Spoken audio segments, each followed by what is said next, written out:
Fala pessoal, tudo bom com vocês? Eu sou Felipe Daloia, estamos começando mais um episódio do Missão Bentos Podcast. É um prazer estar com vocês aqui hoje. E hoje aqui ao meu lado estou com o Thiago, meu irmão. Boa noite, bom dia, boa tarde. Mais uma vez aí com a gente apresentando esse podcast. E antes da gente apresentar o nosso convidado, já queria deixar o convite para vocês se inscreverem no nosso canal, acessar nossas redes sociais, deixarem seu like, comentar, sugerir temas para a gente estar discutindo aqui na nossa mesa. Então, já faz isso rapidinho, abram os ouvidos, abram os olhos, que hoje o bate-papo acho que vai render bastante, né? O coração também, porque tem muita história bacana e um tema aí que pode gerar polêmica. Você apresenta um pouco o nosso... Ou eu vou falar sozinho o nosso... Não, que ainda tô meio enferrujado com vergonha, apareci poucos episódios. A gente tá aqui hoje com o professor Magrão. O tema polêmico é que ele é um professor de ciências biológicas e tá na área da religião, com música, com oração. E ele vai contar um pouquinho da história dele, né? Principalmente do conflito entre biologia, entre ciência e religião, e um pouco da caminhada dele com a música, com a igreja, e tem bastante história. É aí. Magrão, seja bem-vindo, muito obrigado por ter aceitado o nosso convite, é um prazer estar revendo o senhor novamente. O Magrão, eu tive o prazer de ter tido aula com ele no meu ensino médio. Que legal. Foram alguns anos ali muito proveitoso, um professor incrível, que onde a gente passa e pergunta de professores, ele é um dos que a gente sempre lembra com muito amor no coração, pela forma didática que ele tinha, principalmente com os seus alunos. Então, muito obrigado aí por ter vindo. A bola tá com você agora, fique à vontade, o astro do episódio é desse lado da mesa. Não, ainda bem que a gente tem vocês aqui como astro do episódio. Se dependesse desse astro daqui.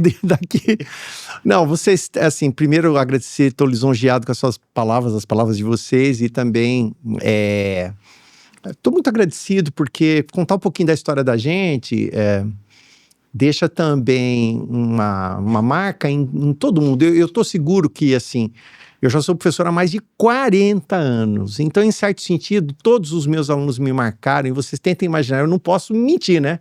Eu encontro alguém num aeroporto, num outro país, no exterior. Olha, você me deu aula e tal. Eu falo, dei sim. Você lembra? Não lembro. Então, é muito difícil. São muitos alunos. Mas uma coisa em comum é que as pessoas, né, muitas vezes dizem isso, olha, me marcou isso, me marcou aquilo, e sou franco com vocês, poucas pessoas me dizem, por exemplo, foi aquela aula que você deu de célula, de genética, de Darwin, mas eles me dizem assim, você foi a primeira pessoa que eu conheci que ao mesmo tempo era professor e que tocava numa missa, que era professor e era católico. Eu achava que não existia isso, né, um cara que era biólogo e que acreditava em Deus, né? E de propósito, parece que as escolas me colocavam sempre para dar aula de evolução, de Darwin, porque eu sabia que eu ia tratar do tema, obviamente, de forma científica, né? Mas sempre ia deixar a gente ali à vontade para dizer da fé da gente, porque Jesus de Nazaré, minha alma vossa não vou esconder isso de ninguém.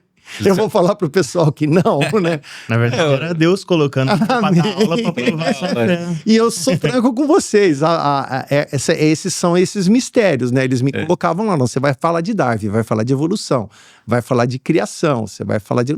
Claro, vou falar, né? E não tem conflito, viu? Tô dizendo para vocês agora que eu sou um senhorzinho, né? Que eu sou um vovô. Quando eu tinha 18, 19 anos, tinha os meus conflitos e eu devo muito aos meus sábios. Eu cresci numa igreja aqui de Ribeirão Preto, a paróquia Santo Antônio dos Campos Elíseos. Eles são monges olivetanos, né? Então eles são beneditinos, eles são da ordem de São Bento, do ramo dos olivetanos. Em Roma, eles têm uma sede, inclusive, que é apaixonante, uma das sedes deles lá em Roma, que fica ao lado do Coliseu, né? Então, os beneditinos olivetanos têm uma regra e uma vida, assim, de oração, de estudos. Então, não tinha dificuldade nenhuma, né? ter acesso lá a um dos monges, e eles disserem assim, não, filho, você tem que estudar Darwin, sim. Inclusive, o Papa, à época, né? João Paulo II falou isso aqui. Então, João Paulo II foi um dos que bateram bastante, bem de frente, né, com essa questão, né? E deixou a igreja realmente bem aberta para esse tipo de diálogo, né? Exatamente. E os documentos que a gente tem com João Paulo II, e na época, vamos lembrar que era o Ratzinger, que era o grande teólogo, que depois tomou bem. E, assim, não tem conflito. Então, claro, né, o Darwin não estava preocupado com religião. O darwinismo é a ideia de que a vida evolui através dos seus mecanismos que são próprios. Mas para nós, né, para mim, eu não tenho dificuldade nenhuma de dizer para vocês que eu sou um criacionista evolucionista. Pode parecer para quem está nos ouvindo aí que isso é um... Contraditório, obrigado. Eu posso garantir que não é. Você falando aí dos alunos, né? Tem duas passagens que eu lembro muito bem quando eu te vejo ou quando fala do seu nome, que foi a primeira vez que eu te vi tocando, né? Que foi num evento, na época, acho que o Manifesta. Sim. Que acontecia ali na paróquia do Padre Kleber, na Santa Edviges. Na Santa Edviges. E eu lembro que acho que você estava com o seu grupo tocando e o nosso grupo ia tocar em seguida. E aí na troca eu vi e falei, não, meu professor. Né? Falei, aliás, um abraço pro Padre Kleber, rapaz. Um abraço pro Padre Kleber. Então foi um episódio que me marcou bastante. E também das aulas, eu lembro do nosso famoso Coelho Pascal. Não sei se ele ainda sobrevive até hoje nas aulas. Mas eu lembro muito dele. Ele tá sempre presente na época da Páscoa. E era Esse serve para um próximo podcast, viu, gente? A história bem simples, é de um outro tempo, né? Vocês pensem que eu sou um vovozinho. Uma vez eu ganho um coelho e os meus filhos ficam apaixonados por aquilo. Não tenha coelho em casa, por favor. O jardim da sua casa, o quintal da sua casa não é um lugar para ter um coelho. Mas nos idos do século passado, esse coelho foi a festa dos meus filhos. Depois, obviamente, ele foi para o lugar devido. E garanto para vocês que como as minhas crianças tiveram, né? Hoje o Lucas tem 40 anos, o Danilo 37, a Larissa 33. Eles são, assim, absoluta e completamente aficionados por animais, por natureza. Eles cresceram numa casa gigante que tinha um quintal enorme. E eu fazia os meus filhos um pouco de cobaia. Eu peço desculpas para vocês por isso. Mas o Coelho Pascal foi uma experiência incrível de ter o coelhinho lá, de ter aí, quando teve os filhotes. Foi maravilhoso. E depois virou personagem em sala de aula. Que eu lembro até hoje dele. Clássico, né? É isso aí. Bom, Magrão, vamos começar, já que a gente tocou um pouco nessa parte ciência, acho que a gente podia começar com esse tema e depois a gente vai para a parte de música e tudo mais. Você está na igreja desde pequeno ou foi alguma coisa ali na sua adolescência que te fez entrar para a igreja? E como que foi decidir entrar para o ramo da ciência depois, na parte de faculdade, as intrigas ali de pensamento com os professores, com os né, alunos, e depois futuramente os alunos, colegas de profissão, né? Porque, assim, eu conheço pessoas que eram católicos, frequentavam grupos de oração e missa, serviam no altar, e aí entrou na faculdade, acabou. Né? Deus não existe, agora sou ateu e não sei o que lá, não sei o que lá. E ó que não era nem uma área muito relacionada às vezes com a ciência, que normalmente é uma área que afeta muito, até porque minha esposa hoje faz biomedicina. Ah, que bom. E ela fala que tem matérias que ela tá lá e que vem aquela pulguinha atrás da orelha e fala, gente, não é o que eu acredito e agora eu tô fazendo isso e tanto é que ela conversa muito com um padre amigo nosso e o padre tenta orientar da melhor forma, mas ciência e religião é duas coisas que é que nem água e óleo, né? Muitas vezes não se misturam. E a gente quer entender agora de um lado, né, seu, né, como um cientista e uma pessoa que segue a religião, né, uma pessoa religiosa. Como que você fez para misturar isso? Né? Como que você chegou até isso? Não, olha, eu acho que o principal é não ter fórmula, e se você me permite falar isso né, para sua esposa, eu diria para ela assim que a gente precisa continuar com essa pulga atrás da orelha. A dúvida em relação à ciência faz a ciência caminhar, né? Então, por exemplo, a dúvida a todo instante faz a gente... Por exemplo, eu estou passando por uma situação lá, agora eu estou fazendo um trabalho no hospital voluntário, não é científico. Mas eu sou formado depois da minha pós-graduação, eu fiz no Hemocentro da USP. Uhum. E eu sou daquele tempo do projeto de genoma humano. Então, hoje nós temos marcadores genéticos, por exemplo, que podem fazer predição de câncer. Então, meu papai foi para o céu, morreu de câncer, minha mamãe foi para o céu logo em seguida. Eu tenho possivelmente uma grande genética de câncer. A biologia dá esses marcadores para mim, eu tenho todos esses marcadores. Mas isso não significa necessariamente que eu vá morrer de câncer. Sim. Porque o modo de vida que eu tenho uma dieta saudável, eu tenho atividade física, eu tenho vocês aqui também, né? Esse aqui é o mais importante, estar aqui com vocês aqui. Então, certamente, isso é o que eu posso fazer. Então, quando a ciência nos dá essa dúvida, né? Mas o câncer... Muita gente diz assim, não, o câncer é uma maneira dos médicos ganharem dinheiro, isso é uma... Não, o câncer é uma doença, assim, multifatorial, repleta de, né, elementos que vão estar presentes ali, que é uma multiplicação controlada das células, que infelizmente pode acometer também crianças, que é o trabalho que eu faço, né? Eu faço um trabalho num hospital que muitas das crianças são crianças que têm câncer. Mas a ciência, se ela dá a dúvida pra gente, né? Mas será que o câncer, a gente tem alguns fatores que a gente sabe, evidentemente, que tem câncer. O câncer de pele, por causa do sol, o câncer de pulmão, por causa do tabagismo, né? Mas todas as vezes que a gente tem uma dúvida na ciência, a gente caminha. Mas na fé também. Olha que mistério isso. Então, o que é misterioso, né? Se a gente tem aquela fé, por exemplo, que é aquela fé que, como diz nas Sagradas Escrituras, os demônios também têm, de que vale essa fé, né? A fé que os demônios têm, porque os demônios também acreditam em Deus, Sim. né? Se não acreditassem, não tentavam os seres humanos, né? Exatamente. Então, não vem com essa fé, não. Mas o que é a fé que a gente tem que abraçar, né? É aquela fé de caminhar no escuro, no desconhecido. Caminhar no escuro, no desconhecido, e mesmo assim perseverar, é ter contato com a fé. Então, quando eu ouço muitas vezes, né, as pessoas me disserem assim, como você é? Mas ele era da igreja, por exemplo, né, muitas mães, pais me procuram porque dizem assim, meu filho tocava com você na igreja, vai lá falar com ele foi para a universidade, agora ele tá com a cabeça cheia de minhoca, tem aquela pulguinha atrás da orelha, toda hora ele fica me falando, só falta ele me falar que Deus não existe. Eu falo, olha, se ele falar isso para você... Fala para ele que você tem várias provas para dar para ele, né? Mas que é ele que vai ter que passar por esse caminho.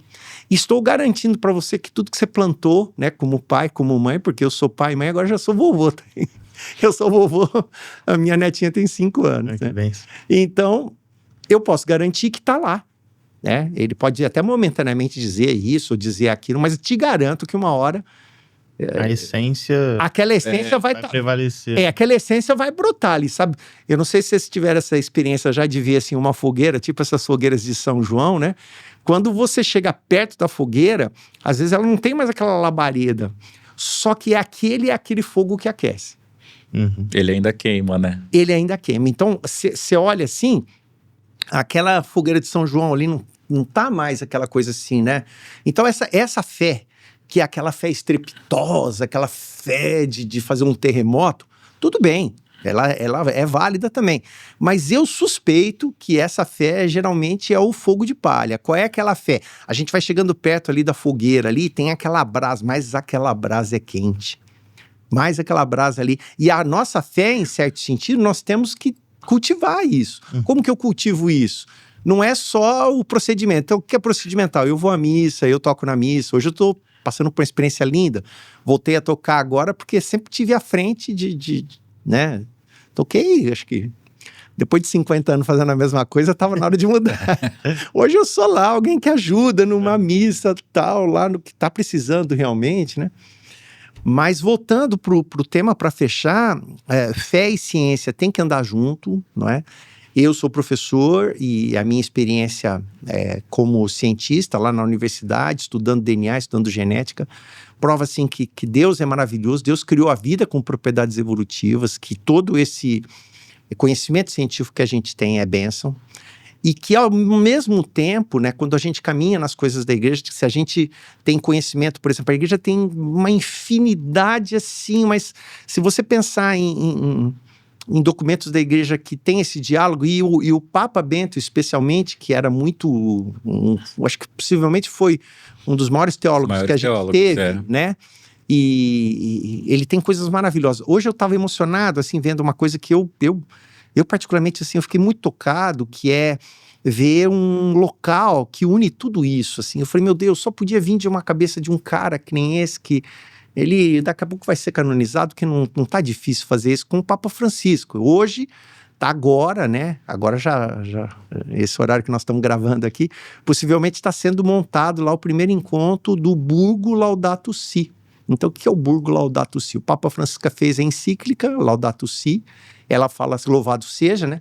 Que ela fala sobre a criação, ele já antecipa todos esses temas que a gente tem de clima, aquecimento global, que isso é ciência, né? Tem os negacionistas da ciência e eles estão lá, tal, e eu não quero conversar com esses caras porque a gente tem elementos assim, aos milhões. Nós estamos tendo um processo de mudança climática, isso é antropogênico, né? Antropos, né?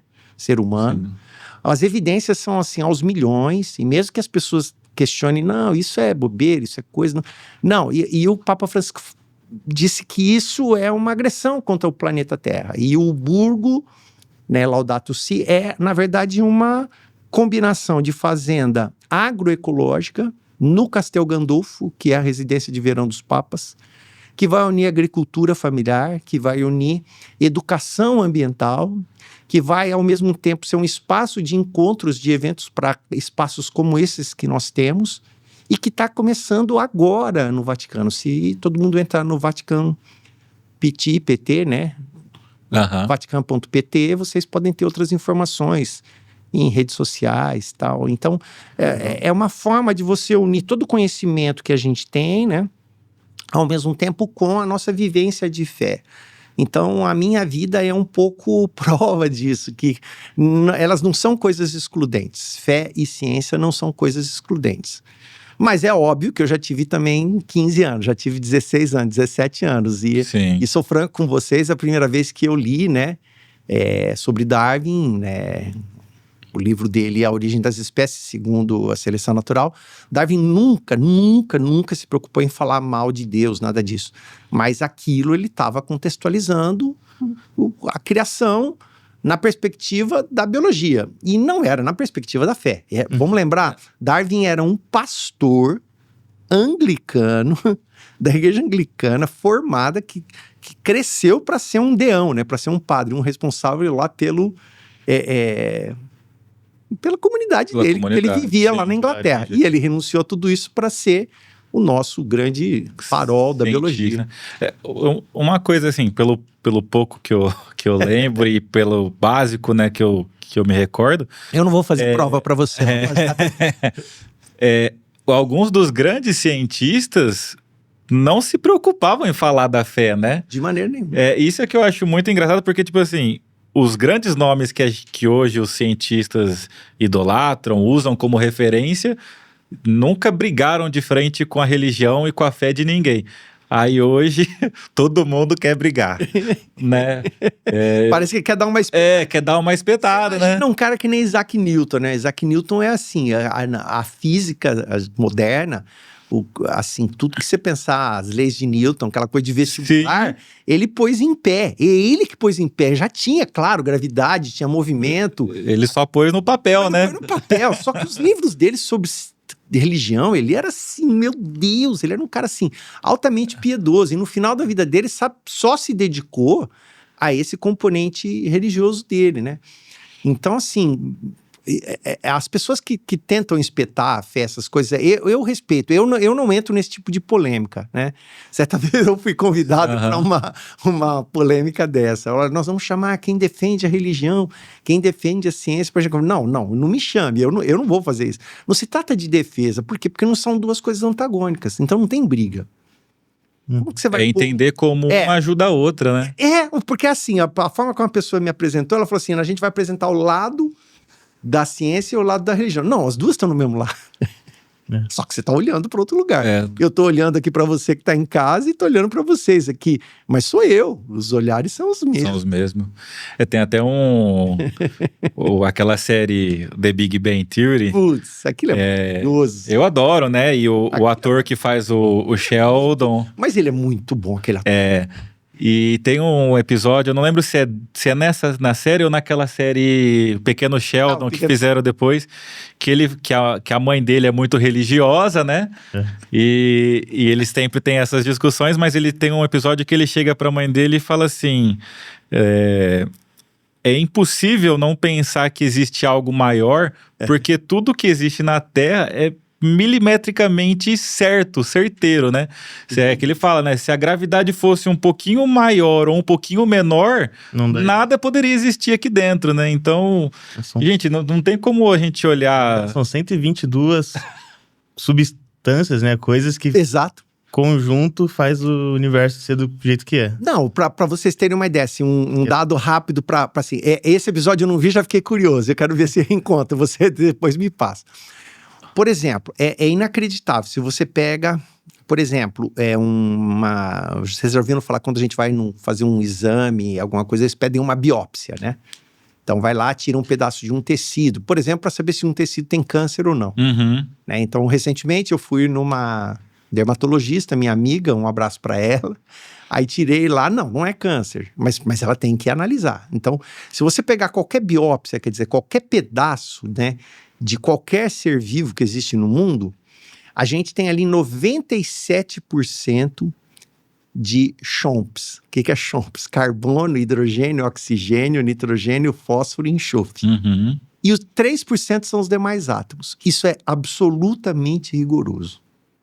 Se você pegar desde do vírus, né, por exemplo, da Covid, nós temos os mesmos 4 elementos químicos nessa sopinha de letras daquela aula de DNA que eu dei para vocês. ATCG, adenina, timina, citosina, guanina. Quando é o vírus da AIDS, por exemplo, se ele for RNA, é a uracila.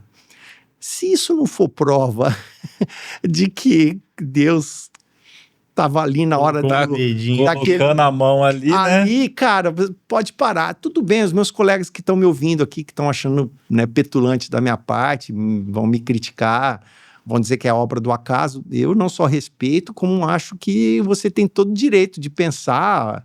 O pensamento, aliás, é direito de todo mundo. Sim. Né? Mas, assim, é difícil a gente ver isso tudo e não imaginar que tem a mão de Deus por trás de tudo isso. Agora, eu insisto com vocês, a gente tem que fazer a contextualização. O fundamentalismo é perigoso, né? Então, principalmente para a gente que é católico. Então, os queridos irmãos, muitas vezes que nos ouvem, fazem interpretações... mas como é que você venera uma imagem? Mas eu não estou venerando uma imagem, né? Eu venero o dono da imagem. Eu venero Jesus Cristo, que é meu Senhor e Salvador, né? A imagem nada mais é para nos lembrar porque aquela pessoa... É como se fosse um porta-retrato em casa. O meu porta-retrato do meu papai, que foi pro céu há 30 anos, ele é uma chama. Quando eu vejo aqui no meu... Aí por causa disso, você não vai ter mais foto dele em casa.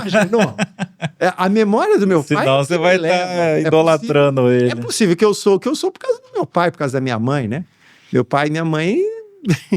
assim, agora, essa imagem não é adoração minha, não é motivo de... Agora, eu respeito, eles têm uma interpretação, né? Quando a gente tem uma interpretação literal, a gente pode incorrer em situações que muitas vezes fogem até da racionalidade, né? Sim. Mas, assim, a fé e a ciência caminham juntos, a gente está sempre ali junto, mas o caminho não é simples, né? Então, a gente vai construindo. E eu acredito que para quem está nos ouvindo, a gente precisa, sim, de um diretor espiritual, alguém que a gente tem confiança, né? Então, quem é lá do Padre Kleber, lá procura o Padre Kleber, ele é muito bem formado, um cara muito inteligente, ele vai ter e muitas vezes o Padre Kleber até vai me chamar lá para alguma coisa. Não, fala lá com o meu amigo, com o professor Magrão, lá que ele te ajuda nisso. Porque, assim, é um mundo que tem essas duas realidades juntas, né? Fé e ciência estão sempre juntas. E eu, assim, se vocês me permitem, assim, eu fui ao contrário, né? Eu não tive um contato com a igreja primeiro e com A ciência depois. A ciência depois, né? A minha família é uma família que a religião não estava pronta. Então, meus pais e a minha mãe, claro que eles me batizaram como um componente lá da época deles. Como uma tradição, Como né? uma tradição, mas eles, por exemplo, eu tinha 15 para 16 anos, comecei a frequentar o grupo de jovens, eu não tinha feito primeira comunhão, não tinha sido crismado, mas meus pais tinham me levado para a escola, depois para as universidades, para a ciência. Então, a minha casa era uma casa de leitura, uma casa de livros, meu pai era muito culto, a gente discutia isso, meu pai falava comigo de Darwin, falava comigo de ciência. Então, eu cheguei na igreja já com um repertório. E aí tive contato com as maravilhas. E aí, São Bento, o carisma de vocês tem tanto para nos ajudar, a gente tem tanta teologia que nos ajuda. Isso foi me formando, mas será que todo mundo tem oportunidade disso? Né? Então, eu pergunto, né, para aquelas pessoas que... lembra aquela mãe que eu falei? Mas meu filho... Será que seu filho teve a oportunidade que você teve, que eu tive de me formar? Então, nesse evento que nós estávamos, quantas pessoas estavam lá? Todo mundo que estava lá teve uma experiência com a música que nós tivemos. Sim. Mas será que todos tiveram isso? Eu não posso cobrar isso dos meus filhos. Eles não tiveram isso, né? Mas seu filho não está lá tocando na missa todo dia. Não tá... Sim, ele teve a experiência dele, né? Agora, isso diminui, ou me aumenta, ou me eleva, de forma alguma, cada um... Isso é legal, porque a gente normalmente vê que as pessoas, né, têm o primeiro encontro na igreja, né, e depois vai para a faculdade estudar as outras coisas. E o seu foi o inverso, né? Você primeiro conheceu o lado científico das coisas e depois viu como que Deus foi aplicado ali dentro, né? E, em certo sentido, com a música também. Porque assim, eu comecei a aprender a tocar violão quando eu entrei nesse grupo de jovens. Aí de tocar violão no grupo de jovens, nós vamos montar uma banda. Mas como montar uma banda, né? Eu mal é mal sei tocar violão. Eu vou falar isso aqui agora, vou pedir licença para vocês. Eles diziam assim, eu não concordo com isso. Eu repeti, eu não concordo com isso. Não, você toca contrabaixo, que contrabaixo qualquer um sabe tocar. Sacanagem. Eu toco contrabaixo. Cara, eu não concordo com isso, eu já tô te falando. Cara, você sabe, você toca contrabaixo. Não diga isso. Alô, amigo contrabaixista. Alô, amigo... Todo respeito. Deixe aqui o seu comentário aqui, por favor. Estou te pedindo, se inscreva no canal. Vamos montar um outro podcast sobre... Isso é falso. Só que realmente, aí o que aconteceu? Os discos da gente... E toda a caminhada que a gente teve de igreja, como banda, eu era contrabaixista, né? Hoje, acho que eu não toco contrabaixo, que eu nem sei, acho que eu preciso pegar lá. Eu tenho um Pive 1976 na minha casa, quem conhece instrumento. Então, assim, não porque ele custou caro, ele custou isso, mas porque caiu no meu colo, porque era isso. Falou, você vai ter que tocar isso. Aprende e vamos lá, né? E teve gente já que quis comprar. Eu falei, mas por que eu vou vender, né? Se caiu na minha... Não, é uma obra hoje de arte, vira hoje é uma relíquia. É uma relíquia, né? E aí você vai construindo aquela identidade, né? Então, a dica que eu dou para quem tá na igreja, né? Não se preocupe em tocar uma guitarra Fender Stratocaster ou um contrabaixo Pive, né? Se preocupe em se servir. Quando a gente é servo, né? Cada um tem o seu lugar. Aquela música linda do Daniel Poli, aquele argentino maravilhoso que eu conheci na época que o Papa Francisco era cardeal lá de Buenos Aires, né? Se eu sou fiel no pouco... né? Deus vai me confiar mais. Né? Mas se eu não sou fiel, não há confiança, né? Se sou fiel um pouco, né? Ele vai me abençoar. Sempre conversa aqui, a gente tem que começar pelo ordinário, né? Vamos fazer no ordinário que o extraordinário uma hora chega. Ele me confiará mais. Se ele me confiará mais... E a confiança não tem limite, né? Essa medida tá fora da medida da confiança. Agora, se você me perguntar assim, o que é que foi impactante para mim na música, foi que uma hora eu tive que estudar também. Então, quando a gente já tinha disco gravado, tava tocando, né? Um dia um cara falou para mim, que é o maestro que até hoje me acompanha quando a gente tem um evento grande, alguma coisa. Um abraço pro maestro José Augusto da Silva, vale muito a pena um dia vocês trazerem ele aqui também. Ele é maestro, regente, ele falou, você precisa estudar. Eu falei, mas como assim você precisa estudar? Não, tá aqui, aí me deu o bona. Bona para quem é músico, é aquela coisa de solfejar, fazer. Aí eu fui aprender a estudar música. Aí, não, agora você vai estudar harmonia. Aí agora, então eu fui pelo lado oposto. Eu era músico de ouvido, né, tocava de ouvido. fui estudar teoria musical, não tenho formação, né? Uhum. Também não sou capaz, por exemplo, de tocar uma partitura aqui, se você colocar na minha frente. Eu vou ter que estudar para depois tocar. Mas isso me deu a capacidade de poder, hoje, quando eu tô sábado lá no hospital, né? Eu faço um trabalho voluntário no hospital e a gente pergunta para as crianças: que música você quer que a gente canta, né? Então, às vezes eu não posso cantar aqui, porque depois vai dar problema com vocês aqui. Mas é uma música de criança, né? Aí, tantana, tanana. Aí eles falam assim: mas você consegue acertar o tom? Eu falo, não, eu não consegui acertar o tom, eu vou procurando ali, eu acho. Mas como é que você sabe o tom da música? É que a pessoa tá cantando, né? Mas e as notas? Como é que você sabe as notas? Não, toda música, ainda mais uma música de criança, geralmente tem uma sequência. Uma sequência. Com 2, 3 notas, né? Se ela estivesse tocando Chopin, se ela estivesse tocando Beethoven e Mozart, né? Aí é complicado. Se ela tivesse, né, sei lá, falando das 5 estações lá do... eu não ia conseguir, né? Mas tocando na missa, né? Às vezes uma situação lá qualquer, toca tal música. Precisa de uma de emergência. Eu não conheço. Se você cantar, eu vou tocar, né? Eu não vou tocar de primeira, às vezes dou uma... Catar a primeira estrofe ali. Isso, Aí o refrão é Mi, Fá sustenido menor, Si com sétima, Lá, Mi, pronto. Aí você já tá tocando, entendeu? Mas isso a igreja dá pra gente tocar na missa, tocar no grupo de oração, tocar nos festivais, né? Que bacana.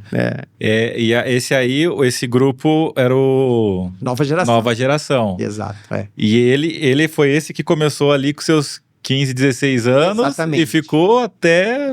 Exatamente. E ficou até hoje, ficou até hoje. Porque hoje nós temos um trabalho com moradores de rua, com adictos, tudo. Então ainda, teoricamente, existe o grupo Nova Geração ainda. E mais, a banda Nova Geração, por exemplo, sei lá, antes da pandemia, nós tivemos um evento gigante lá e os caras chamam a gente lá, nós vamos tocar lá, esse maestro, o Geraldinho, que é o baterista, que é o fundador da comunidade. E a última vez nós fomos com o Ronaldo Novaes, aliás, que vocês têm que chamar aqui também, que ele é músico da USP, toca divinamente, tem um monte de música gravada. E se tem mais alguém, a gente vai. Aí teve um ano que a gente precisava de naipe de sopro. Mas quem que é naipe de sopro que a gente conhece? Falar, dizendo, não, fulano e fulano. Aí monta uma banda e vai. Mas é isso que o ministério da gente hoje...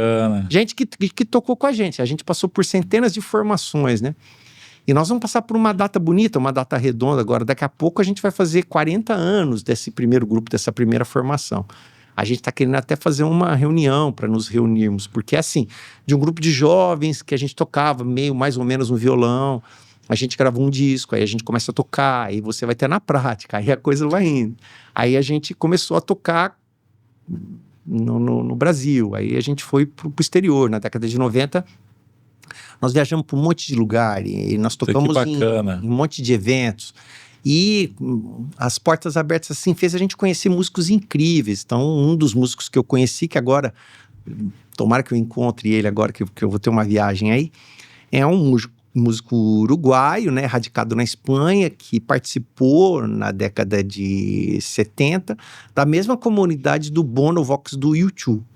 E tem músicas assim espetaculares, sabe? E ele um tempo militou na Renovação Carismática lá na Espanha, mas ele é um cantor que fala das causas do ambiente, da natureza, e ele chama de canto-autor, né, católico, né?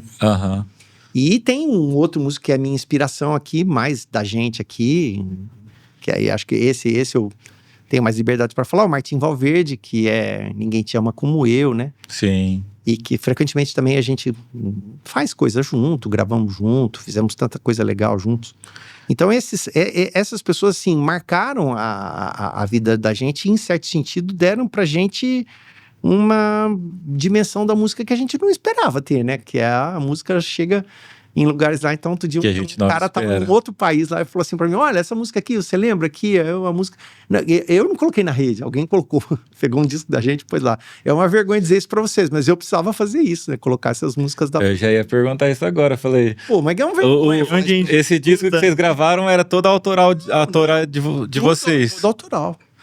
Então, por exemplo, a gente tem 4 discos gravados. Por que não digitaliza isso e coloca... É uma vergonha dizer isso pra vocês, tô pedindo desculpa porque pra quem nos ouve também. Mas a gente deveria ter digitalizado e colocado. É isso mesmo, é porque estamos aqui, tô com vocês aqui, não estamos foco nisso. Agora, com essa celebração de 40 anos, tomara que a gente faça isso. Eu já tô até curioso pra ouvir já. Uma playlist lá no Spotify, né? Eu já tô assim, gente, fala uma música, às vezes eu já até escutei e a gente não sabe. A mais famosa que o Padre Marcelo gravou lá, eu não posso cantar aqui porque às vezes dá problema de direito autoral dele lá.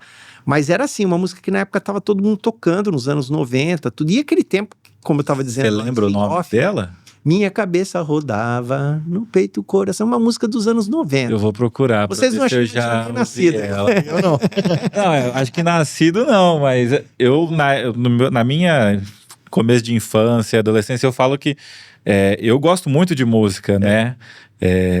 Tanto é que desde quando eu me entendo por gente dentro da igreja, eu tô dentro da música. Sim. Né?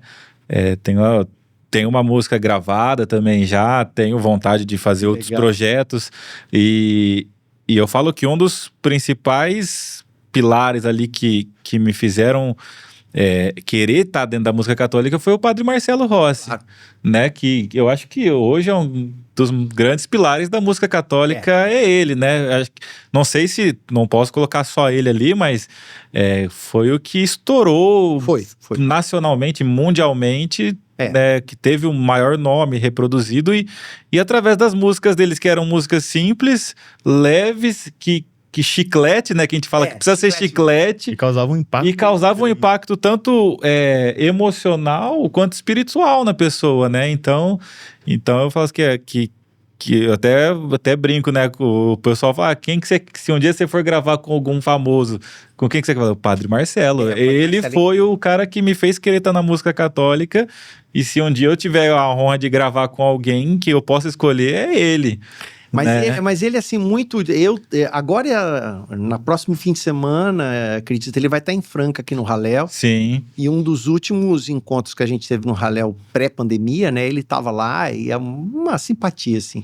Mas eu acho que o principal, digamos assim, legado, né? A herança, a contribuição que a gente leva do Padre Marcelo, você foi muito feliz, assim, é a leveza. Então, ele é leve, sabe? Ele não é um cara assim, ele não cria uma música...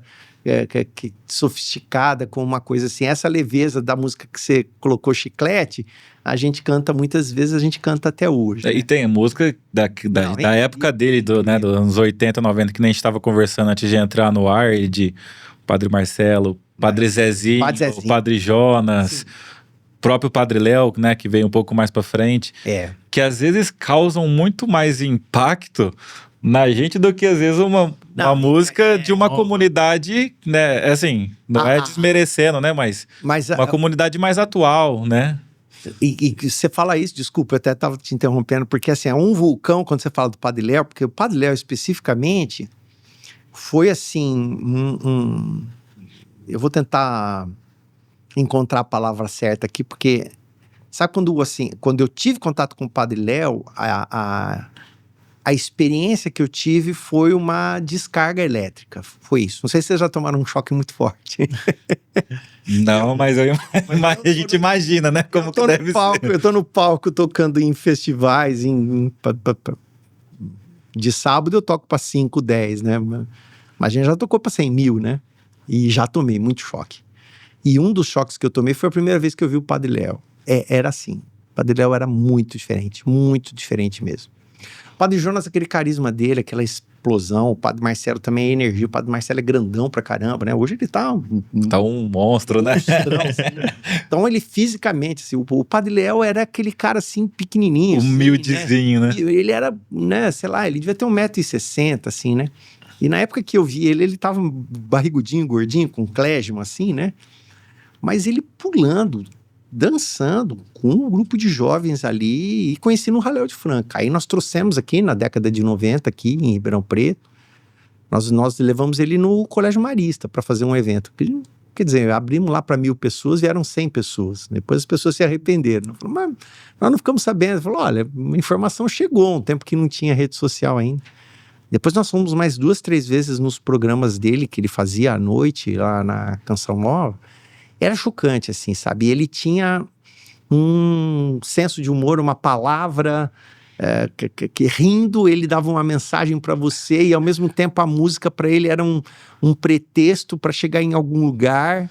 E aí ele com aquele grupo dele, aquele primeiro grupo dele, né, da comunidade que ele tinha, eu vi coisas assim impressionantes. Então esse é uma das... Você disse da força que o Padre Marcelo teve para você, né? Para mim a força foi o Padre Léo, né? Ele já não tá Padre mais Léo, conosco, mas se eu pudesse, eu queria gravar um disco com ele. Uma das músicas que me marcam muito é do Padre Léo, acho que é a composição do Padre Léo, mas quem gravou foi o Padre Jonas, que é aquela caminhada. Sim, sim. Né?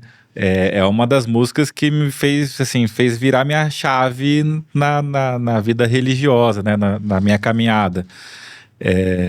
E o Padre Léo é muito forte na nossa família, né? Eu e meu irmão não tivemos a graça de conhecê-lo, né? Porque ele faleceu em 2000 e pouco e a gente ainda era jovem, né? É um dos padres que eu gostaria muito de ter conhecido pessoalmente. Lá em casa mas lá em casa, meus pais sempre mostraram as pregações dele, CDs para ouvir no carro, DVD. Até hoje a gente, eu até brinco, né? Quando alguém me chama para ir fazer algum momento ou dar alguma palestra, né, na igreja, alguma coisa, a primeira coisa que eu penso é assim, deixa eu ver se o Padre Léo já falou sobre esse tema. Aí eu vou lá, assisto ele, né, dou aquela pesquisada para falar também. E o Padre Léo realmente é aquele cara que, assim, ele dava o tapa na sua cara sem você perceber, né? Fazendo carinho. E às vezes dessa forma, com humor. Com esse humor, esse cuidado dele, né? Sofisticação, né? Mas assim, eu tenho muito... Eu trago muito, né, o legado, trago muito essa herança que a gente recebeu desses padres fundadores. O meu padre que me trouxe para a igreja, digamos assim, né? Por quê? Porque ele me levou para os sacramentos, ele depois me ajudou na minha formação, eu me tornei professor lá, formador na igreja dele de primeira comunhão, de crisma, me casei, né, ele batizou os meus filhos. Foi o Dom Rodolfo, um padre beneditino oliventano italiano, né, do monastério, né, dos monges aqui de Ribeirão Preto. Que na década de 70 e 80, a gente tinha lá um grupo de jovens que tinha de sábado 1.000 pessoas no grupo de jovens. Quer dizer, é uma coisa inimaginável. O que era um grupo de jovens com 1.000 pessoas? E hoje em dia, infelizmente, não tem. Atrair 1.000 jovens num sábado. Não, num sábado igreja. à noite. Tudo bem, era uma outra realidade, não tinha rede social, não tinha.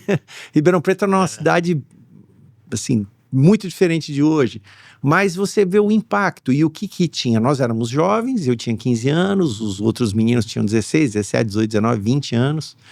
E nós tínhamos essa energia, e ele estava por trás, ele estava dizendo, vai, né? Quando dava problema, eles nos chamavam, porque jovem também, esse é um dos problemas. Que jovem na igreja é bênção, mas dá problema também. Então chama o jovem. É que o jovem não tem medo, né? Não tem. O jovem, ele vai e põe a cara tapa mesmo. Falta pra gente agora, eu tô dizendo de mim, não tô dizendo de vocês, não. Só da gente estar aqui é porque vocês estão empolgados. Mas falta em mim agora eu sou cheio de Deus, tal. Vocês me convidarem, eu tô aí, mas eu não tô mais proposto a nada, né, assim. Eu tô disposto a fazer qualquer coisa, mas não proponho mais nada pra ninguém. Magrão, você tinha falado dos monges, né, contou? Sim. E antes aqui da gente começar, você falou que era pra ser monge. Como que é essa história? O que é o flerte da gente, né? Então, por exemplo, o flerte, esse... Eu vou dizer que a vida beneditina foi meu primeiro crush, assim, né? Em que sentido? Imagina eu com 15 anos, nunca tinha entrado na igreja, você tem, assim, conhecimento do ambiente monástico. Então, para vocês que são mais versados, quem não nos ouve assim, por exemplo, os padres toda manhã tinham uma missa às 6:30 da manhã. E antes da missa, eles faziam o ofício, né? Uhum. E eu participei uma vez, participei 2 vezes, participei 3 vezes, participei 1.000, 2.000, 3.000 vezes, né? Já tava... Aí eu falei, eu gosto... Tava morando ali já. Eu gosto muito disso aqui. Aí tem uma hora que passa um fim de semana lá, o outro que faz um encontro, faz aquilo, faz aquilo. Aí você naquela coisa assim, eu estudando para fazer faculdade, aquela coisa assim, poxa... né? E se foi isso mesmo, né? Aí eu tive a bênção de ter esse meu diretor espiritual, né? Que ele chegou para mim e falou assim: olha, faz o seguinte, continua. Mas assim, como assim continua, né? Não, continua. Vai caminhando os dois ao junto, né? Vai caminhando.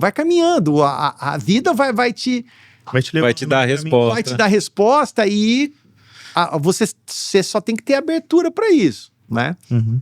Então aí eu conheço a Francisca, que é a minha esposa. Aí de conhecer a Francisca, eu não fiquei em dúvida se viraria um monge e ficaria com a Francisca. Foi uma coisa arrebatadora. Então já foi uma primeira experiência assim, bom, essa vida monástica eu posso exercer de outra forma, né? Não vou ser um monge no sentido lato sensu, no sentido da palavra. Mas vocação não é viver o sacerdócio. Né? Não vai ser viver o sacerdócio, mas eu posso viver minha, né, e a minha espiritualidade beneditina de outra forma. De outra forma. Aí vou para a universidade, aí me apaixono pela biologia, me apaixono por Darwin, aí começo muito cedo da aula, né? Então eu fui um professor que com 20 anos estava dando aula para alunos mais velhos que eu, de pré-vestibular. Um pré-vestibular que nem existe mais hoje, né? Aquelas salas de centenas, milhares de alunos. E dava aula para milhares de alunos, às vezes contato, uma turma de 200, outra de 150, mais 100, você tinha dado aula para todas as semanas, né? E isso foi muito importante para mim, mas ao mesmo tempo chegou uma hora que eu falei assim, não, eu posso servir a Deus também, eu posso ter essa vivência de uma outra forma. Então as pessoas me perguntam hoje, né? Por exemplo, tem um amigo meu que nessa época foi pro mosteiro mesmo, né? Uhum. E se tornou prelado. Ele não posso dar maiores detalhes, porque senão vocês vão adivinhar quem é, que é da minha geração. Então ele brincou um dia assim para mim, né? Quando o Papa Francisco faleceu, eu me encontrei com ele. E ele me disse assim, falou assim, puxa, você já pensou se você estivesse na igreja? Eu falei, não, eu tô na igreja, né? Eu não saí da igreja. Não, se você fosse monge. O quê? Cara, eu ia fazer uma campanha para votar em você. Para com isso. Isso o Magrão fala. Dom Magrão primeiro. Eu falei, cara, para com isso. Não, porque você é isso, que você é aquilo, que você dá. É que sim, foi uma forma carinhosa, né? Mas claro que isso é uma coisa assim. Então, o Leão XIV agora, eu não sei se vocês sabem, ele teve formação acadêmica de matemática. E ele fez numa das maiores universidades americanas. Ele estudou. Então, o que é bonito, assim, a gente tem a formação da gente, vai para a universidade. Ele, por exemplo, escolheu a vida sacerdotal. Mas não desistiu daquela... o peso que teve isso, porque ele já tinha conhecido o outro lado. Agora, você entra lá para o mosteiro com 10 anos de idade lá, e que você nunca viu nada diferente daquilo. Eu acho que isso não é nem bom, acho, para a pessoa. Mas né, eu tive que ter um padre, um diretor espiritual, dizendo, não se preocupa com isso, vai caminhando. Se for para ser, vai acontecer. Continua a estudar, vai para a universidade, vai se formar, E a gente fala para quem está ouvindo também. Então tem gente que tem vocação. Eu falo assim, não é que a pessoa que nasceu e já foi, tá errado, né? Às vezes realmente que nem você falou, a vocação, é o chamado e vai. Mas eu penso que a pessoa tem que ter vivido, acho que os dois lados. Exato. Para saber onde que Deus quer, né? Não que, eu vou viver a vida no mundo de qualquer jeito, não, né? Pô, segue aquela vida, né? Como um servo e tenta ver aquela vida de seminário e tudo mais, né? Mas não sei se eu tô certo ou errado em ter esse pensamento. Mas... Eu não quero dar nome, mas hoje ele é um padre que tá mais na mídia aí do que Padre Marcelo. Ele já tem show, é artista aí, não posso falar o nome dele, mas acho que vocês vão saber quem é. Quando ele era seminarista, a gente tocava junto nesses eventos da igreja, né? E uma das primeiras missas que ele fez com a gente, com os músicos. Olha que bacana. Ele falou assim, tal dia eu fiz a minha primeira missa, mas eu quero fazer uma missa com vocês.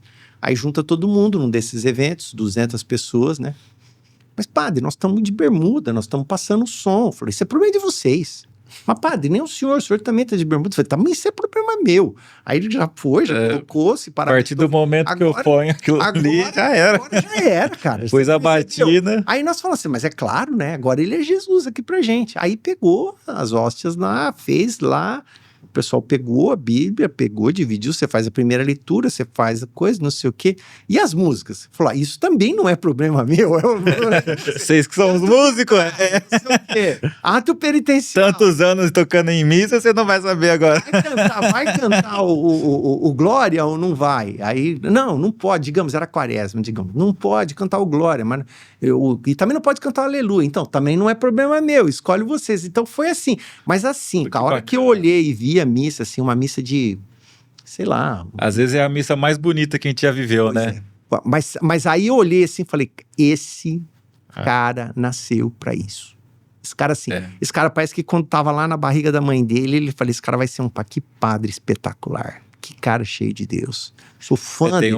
Sinto falta que eu não convivo mais com ele porque ele tá aí. Mas acho que vocês mais ou menos desconfiaram quem é. Ixi, Depois que a gente fala o nome aqui. É bom que a gente já tenta até descolar o contato aí pro próximo episódio. Eu sinto falta de não conviver mais com eles. Aí o pessoal pode deixar aí a sugestão nos comentários. Escreve nos comentários. Ô Magrão, assim, já caminhando um pouco pros finalmente, mas ainda não... ainda na parte de música, a gente falou muito lá dos anos 80, 90, 70, né?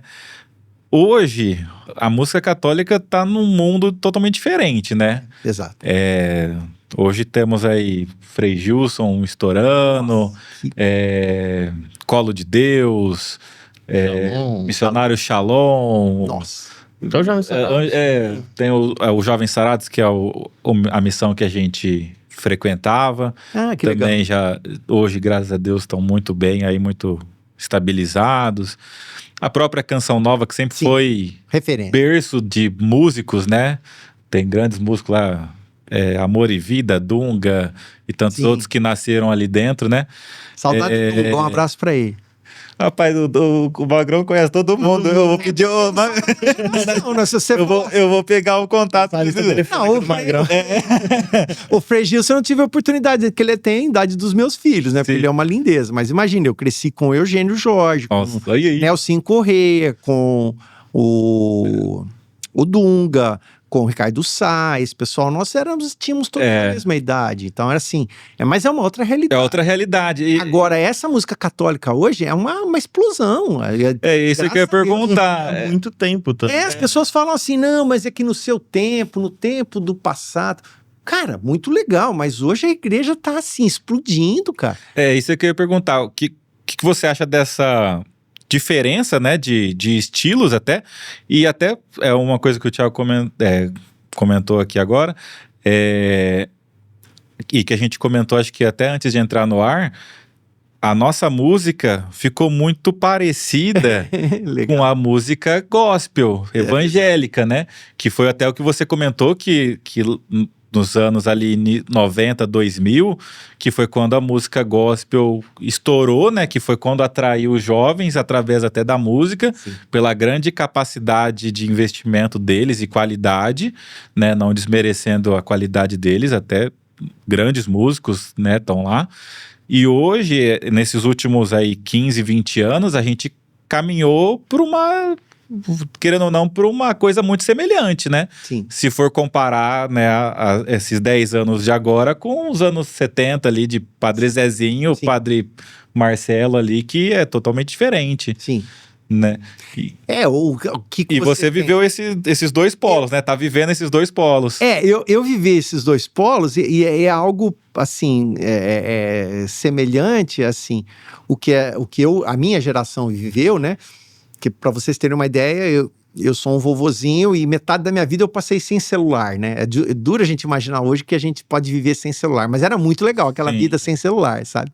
Então essa vida, digamos, sem você ter os streams, sem você ter as redes sociais, sem você ter não só TikTok, mas as plataformas para você espalhar sua música, ela era um caminho diferente, né? Mas não era nem mais fácil, nem mais difícil. Era aquela realidade. Hoje, a realidade, assim, quando eu vejo... ontem mesmo, eu tive contato com uma moça, assim, que achei música espetacular. Eu falei para ela, você tem que estar na rede. mas eu acho que eu não sei, como é que eu vou gravar isso? Você tem que procurar alguém, de repente procura vocês aqui, vocês podem abrir a porta para ela. Mas sim, uma menina jovem, talentosíssima, canta as músicas que ela compõe, músicas que falam, assim, da experiência pessoal dela, inclusive algumas experiências dolorosas, sabe? Uhum. Mas quando você vê aquilo, você sente o peso da vida, sabe? Antigamente, e aí vamos lá, as vantagens, né? Você tinha que entrar numa gravadora, ter dinheiro, ter um patrocínio. Não, hoje ela vai e coloca na rede, se a música for boa, passou de vocês pra mim, daqui a pouco já tem um monte de gente lá, sabe? É aquele fenômeno assim. As desvantagens de hoje, você tem uma overdose, um excesso de informação e muitas vezes isso se pulveriza. Então precisa de um direcionamento, né? Então se a gente pudesse ter um pouco dos dois mundos, seria o ideal. O Geraldinho, que é o meu parceiro, foi muitos anos empresário. Foi empresário da Adriana Arides, foi empresário de muitos cantores, né?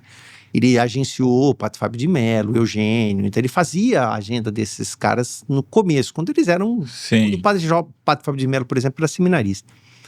Mas eles tinham uma coisa em comum. O Geraldinho era o responsável por... Ele não criava nada, né? Mas ele fazia o papel que hoje o que faz são as redes.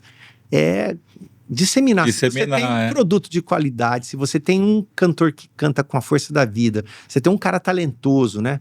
Então, eu vi agora uma gravação do Frei Gilson e do Boy, que foi um dos fundadores da Canção Nova, aquele guitarrista, em Brasília. O Boy é um músico ainda de uma geração depois da minha. É um dos caras que fundou a banda Canção Nova. Uhum. E é um guitarrista, assim, que viaja o Brasil inteiro gravando disco. Ele vai num lugar, grava um disco, vai no outro, grava o disco. Grava pros outros artistas. Ele grava por outros artistas. Ele contou uma vez pra gente que acho que fez mais de 4 mil discos. Que cara que faz isso, inclusive na música que não é... Só que dele é só música católica, né? Então é muito impressionante um trabalho. E eu vi o Frei Gilson lá e o Boy nesse evento de Brasília, e eu, assim, chorei quando eu vi aquilo, porque você tem, assim, essa geração nova, né? O Frei Gilson deve ser mais novo do que o filho do Boy, né? Eu acho que ele é mais novo que eu, acho. É possível. Se eu não me engano.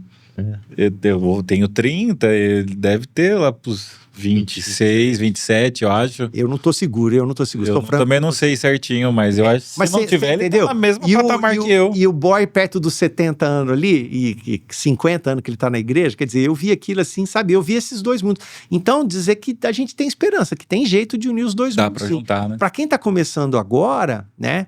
Nada resiste ao sopro do Espírito Santo.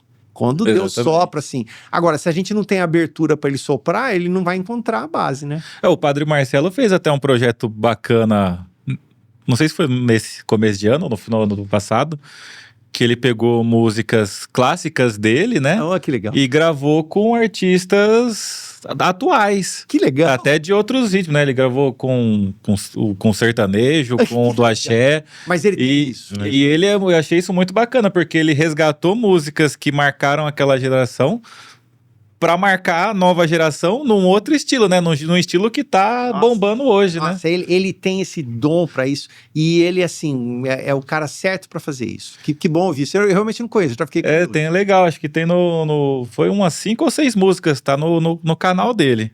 É bem bacana. Mas é bem legal a gente... se fosse falar de música, daria pra fazer um episódio só de música aqui, de que aqui todo mundo gosta de música, então vai rodando assunto. Fazer mais depois vai ter que chamar o Magrão junto com o pessoal da nova geração para falar.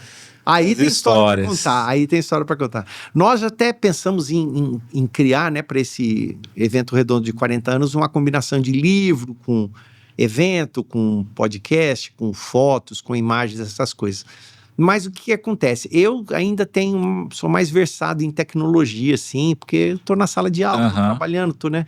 Mas a minha geração, muitos deles têm muita resistência com tecnologia. Então, por exemplo, E eu tenho um disco de vinil lá em casa, desse primeiro disco que nós gravamos. Temos aquele bacana. famoso CD, temos um DVD, temos isso. Por que não digitaliza isso? Aí sou eu que estou dizendo isso. Eu estou fazendo a minha... Se ele estiver assistindo, culpa, né? eu já tô aqui como... Aqui. como Devia ter digitalizado isso para passar para uma pessoa que, assim, não conhece a história inteira, mas conhece já um pouquinho dela, já aí de alguns anos atrás, e ficaria muito feliz em conhecer mais. Agora, tem um amigo nosso, né, o Edivaldo, um beijo para você, Riri. Ele era aquele fotógrafo, quando a gente estava no grupo de jovens, prolífico, assim, né? E ele me mostrou um acervo lá de quase 1000 fotos, né? Imagina eu com 15 anos, de cabelão, assim, tocando numa praça, com um mar de... Uma galera. Assim, né? A gente tocando num lugar, assim, a gente numa praia, num negócio, assim, louco, num retiro de carnaval, a gente numa fazenda, umas fotos, assim. Pô, vamos digitalizar isso, vamos fazer um pouquinho da história da gente. É bacana. Até E hoje, fazer um filme, mano. Exato. Documentário. Dá para fazer um documentário, é isso mesmo. Quando a gente tem esse, vamos dizer assim, essa força do passado, a gente tem condição de dizer pro pessoal que tá chegando na igreja, né? Eu também passei por isso ano passado. Uma pessoa, né, me convidou para ir lá dar uma palestra num evento e eles estavam reclamando. Ah, é muito difícil, a gente não consegue, a gente precisa de dinheiro para fazer comprar uma caixa de som, dinheiro para fazer isso, dinheiro para fazer aquilo. Aí nós tentamos fazer um evento e não podia fazer evento porque atrapalhava o padre. Falou, muito bem. Depois que vocês comprarem tudo que o padre está precisando, aí vocês pensam no material de vocês, eu garanto, né? Então o padre não tinha ainda as coisas lá básicas, não tinha som, não tinha isso. Faça um evento para montar tudo isso lá para ele, ajuda ele. Depois eu garanto que ele vai ajudar vocês a montar o de vocês também. Você percebeu o caminho? Então muitas vezes a gente fica em si mesmado, só olhando para a gente, né? Mas não tem abertura. E pensar sempre que a gente tem que ter a dimensão de igreja, né? Então hoje tem também uma tendência muito ao individualismo. Eu passei por um tempo que nós éramos muito mais assim, tínhamos um trabalho muito mais solidário, né? Esses que são os precursores que contei para vocês que a gente estava de uma maneira ou de outra junto, né? E hoje é muito mais individualizado, mas a gente tem que pensar que a gente é a igreja também. Então, se a gente está numa paróquia, num grupo de jovens, tudo, o nosso padre, nosso diretor espiritual, a pessoa que está lá, também vai estar junto da gente lá no projeto. Se o projeto, né, passar pelo discernimento ali deles também, ele vai andar, não tenha dúvida, não. É isso aí. Eu até comentei com o Thiago antes de você chegar, que a gente estava até conversando já, né, de planejar os próximos episódios, né? E a gente falou, nossa, né, o Frei vai estar aqui dia 13, vamos aproveitar que ele está aqui e já vamos fazer um episódio com ele. Chama ele, quem sabe. Aí eu falei assim, sonhar e ter ideias não custa nada, né? Não custa nada. E eu até assisti um filme recentemente de Santa Teresa de Calcutá. Nossa. E ela, e no episódio, na cena, conta no momento que ela teve a ideia, né, de construir o hospital lá na Índia, né? E ela chegou pro engenheiro e o engenheiro falou, mas a gente não tem dinheiro para fazer esse hospital, né? E ela só conta com doações, com a providência. Aí ela falou assim, eu tive a ideia. Se Deus gostar da ideia, ele vai providenciar o dinheiro. Aí o cara pergunta, mas e se não providenciar o dinheiro? Aí ele não gostou da ideia. Então, gente, é isso. Se a ideia for boa e Deus gostar, ele vai dar um jeito de fazer acontecer, né? Eu quero gravar 10 músicas que eu tenho para colocar na rede. Não tem dinheiro? Não. Então, se Deus gostar das músicas, ele vai... Ele vai pôr... É bem isso mesmo. Mas eu sou um grupo jovenzinho, grupo de informação. Não, mas Deus... Mas a da Madre Teresa de Calcutá, assim, que é a mais inacreditável, ela foi receber o Prêmio Nobel da Paz lá, tá em Nova York, os caras fazendo entrevista com ela, aquela senhorinha. Ela tinha, na época, 80 anos, sei lá. Sim, não tinha 50 quilos, né?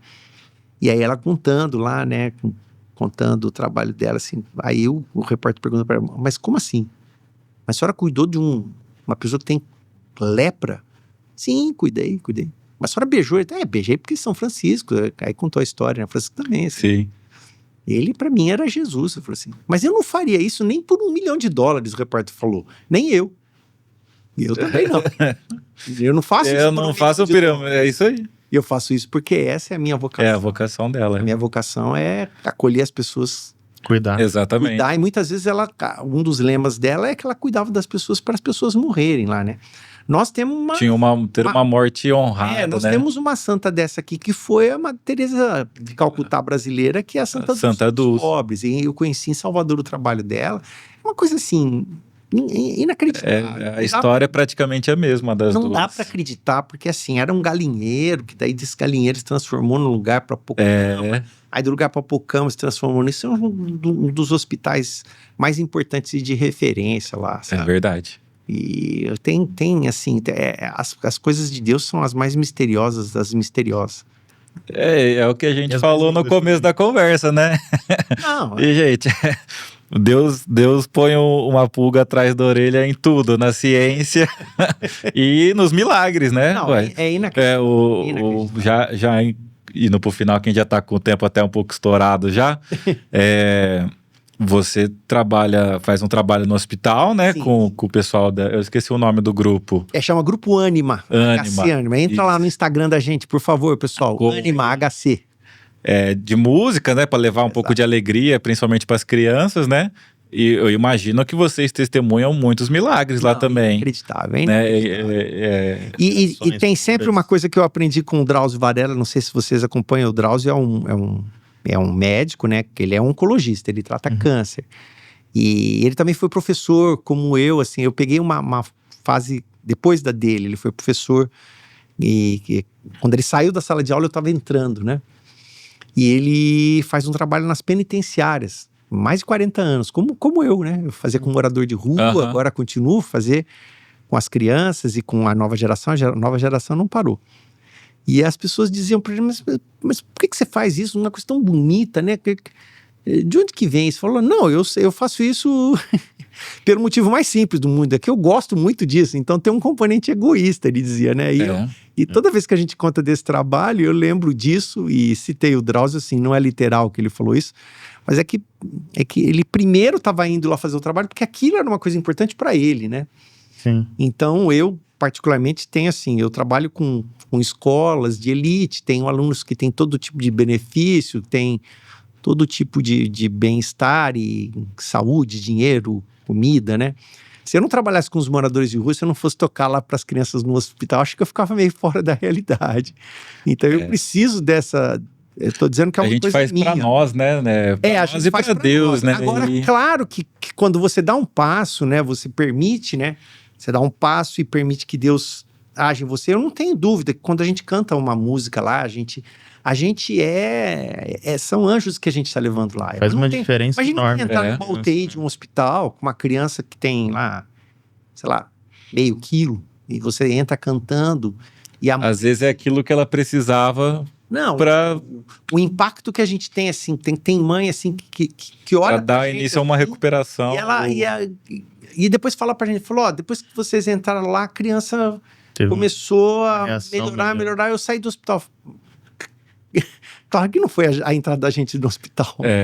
Mas você vê como que é uma fagulha de esperança, como a gente colabora para isso. Mas eu quero aqui fazer um agradecimento, assim, o pessoal que coordena o projeto, né, e especificamente a doutora Catalina lá do HC, assim, a gente tem profissionais no Hospital das Clínicas aqui de Ribeirão que são, assim, admiráveis, gente que mereceria uma estátua na rua, sabe, pro trabalho que eles fazem. Então, quando você vai lá, você vê, assim, como que a gente é frágil, como que a gente precisa mesmo de ter alguém para, muitas vezes, nos dar a mão, sabe? E se a gente não pode fazer isso por causa da medicina, a gente pode fazer isso com a música, né? Então, exatamente. Por favor, toquem lá conosco, viu, gente? Por favor, se inscrevam lá, HC Criança, entra lá e participe do projeto. Bacana. Tem mais alguma coisa aí para... Não, acho que vai ter que deixar pra parte 2. Vai ter que fazer uma parte 2. Parte 2, vai ter parte 2. A conversa tende muito. Vamos trazer aí o pessoal da banda aí pra ajudar vocês. E contem comigo sempre, agradecer a todo mundo que tá ligado com a gente. E louvado seja Deus pela vida de vocês. Amém. Famílias. Manda abraço lá pra papai e pra mamãe. Deus abençoe vocês. Amém. Que a nova geração lance logo no Spotify. Vamos lá. E tem músicas novas que a gente precisa ir pro estúdio pra gravar. De repente aí ó, faz um pacote. eu sou um apoiador e se precisar de ajuda, tamo aí também. Oba, oba. Magrão, então muito obrigado realmente por ter aceitado o convite, pelo seu sim.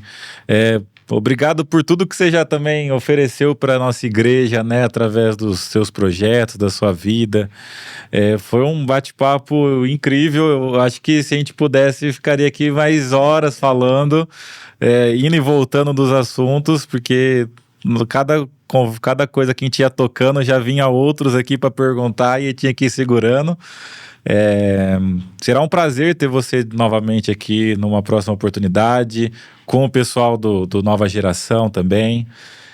Espero que o pessoal de casa tenha gostado. Se vocês ficaram com alguma dúvida de algum assunto, deixa nos comentários, pergunta, que a gente traz o Magrão aqui depois de novo para responder as perguntas. Falam o que vocês acharam, deixa o seu curtir, compartilhe com o pessoal. E acho que é isso, né? É isso. Gente, muito obrigado, fiquem com Deus e até um próximo episódio. Valeu.